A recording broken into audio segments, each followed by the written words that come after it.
Welcome to Charlie and Terry. Talk about things trivial and crucial. We try to always be jovial.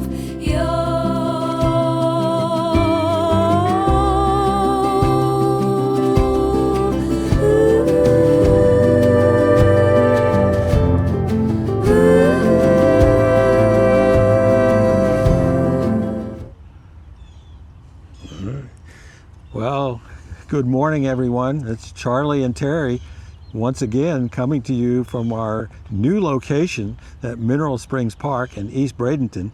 It's kind of an experiment. We're out in the field now making our little podcast. That's right. So we did pay the mortgage on the house. Well, that is a problem. Anyhow, it's a beautiful, wonderful day in Bradenton. We're right along the river.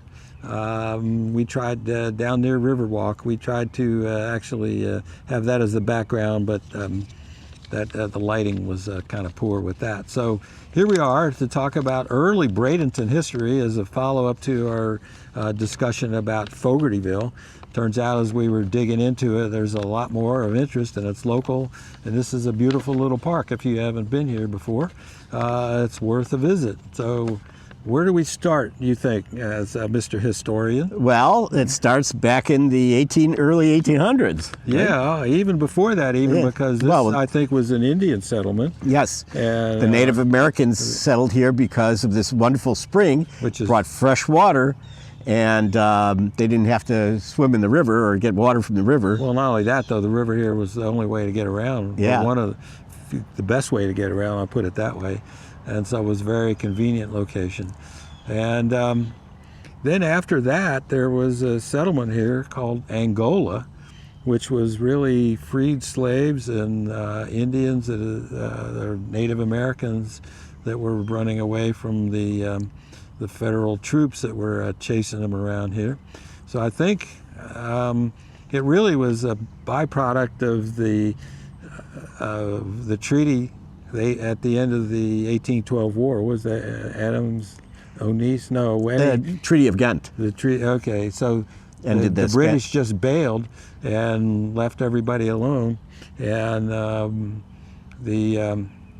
there was a settlement, and they called them Maroons at the time, I guess, and there was a settlement over near Pensacola, and then the Navy went and blew it up, and a lot of them ended up the ones that survived, I guess, and escaped. It's a long way from Pensacola to here, but it was a pretty thriving community of 600 or 700 people, and it was pretty much a going community. So what was their resource? What did they do to survive? I mean, what did they eat? They grew crops. They fished in the river, right? And they were pretty organized.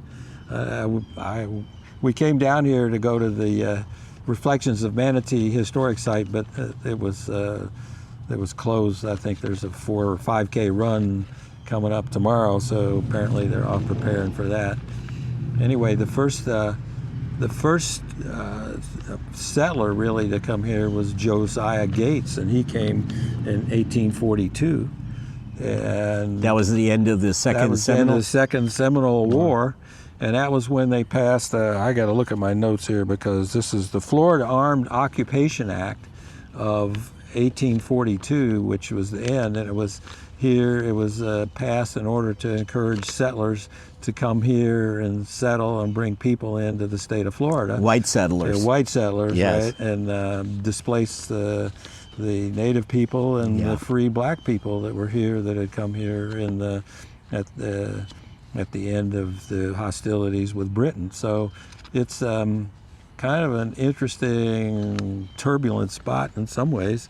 And I'm not sure where it is or if it's still here, but there is an archaeological dig around here where they're exploring the early artifacts, or excavating early artifacts from the native people settlement as well as some of the early settlers. And I guess Josiah Gates came from Virginia with his family and slaves to get free land. He was already, I guess, I'm not sure, I think he'd already been in Florida. And that was 1842. But the city is named for Dr. Braden. Right. And he Well, he and his brother, who was Hector Braden, settled in this area in the 1840s. Hector soon died. He drowned in the Manatee River. So that was unfortunate. Well, consequences. Learned to swim. Yeah. But right. yeah, so Joseph carried on and increased his settlement and made some money raising cattle and crops. And yeah, he also built, and we're going to go over there. We haven't been there yet. To Braden Castle. That was his home, which was pretty well built and served as a refuge for people and settlers that were here during the very brief 1856. This was the third Seminole War, and in 1856, I think a few brave Indians decided to attack the castle, and then that didn't work out too well. But the ruins are still over there, and we're going to go take a look at that a little bit later. But anyway, that's about all I can remember about that. I'm going to have to maybe dig through. I got my notes here, but it's hard to read them. But he was Braden was originally from Virginia, it says here, and this area was under the protection of Fort Brooke, which actually is now, I think, original settlement or area in Tampa, and Fort Brooke kind of expanded and became what is today called Tampa.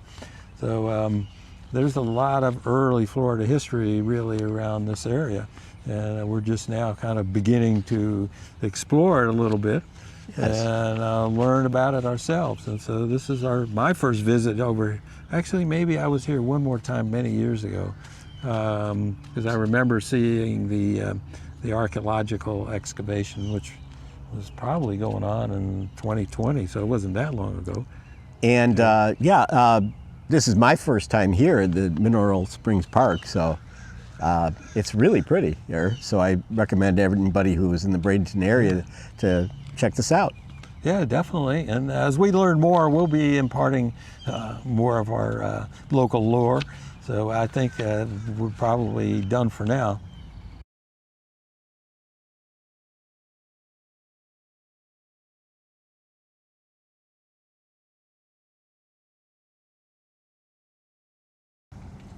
Well, once again, Terry, we're on our expedition today. We are at what is called the Braden Castle, which was the home of the Braden brothers, the early settlers in Manatee County, and for whom Bradenton is named. So when did they get here? They got here in 1842 and bought land, received land because it was free land because of the Armed Occupation Act. Insurrection. No, Armed Occupation Act. Armed, yeah. And they established, they bought a plantation. They bought eventually about 1,100 acres and started a sugar plantation. And they lived here. In 1856 was the third Seminole War, and the Seminoles attacked the castle, and it was successfully, they repelled the Indians from this spot in 1856. Soon after that, Mr. Joseph Braden became bankrupt and decided to just leave the property and went back to the Panhandle where he was from. He was from Tallahassee originally. The property fell into disuse, and in 1903, a fire burned the place to the ground, as you can see, and all that's left is ruins. Incidentally, this house is made of tabby, which made it very substantial at the time, and that's why I guess it was called the castle, because not very many people built houses of tabby, which is cement and seashells.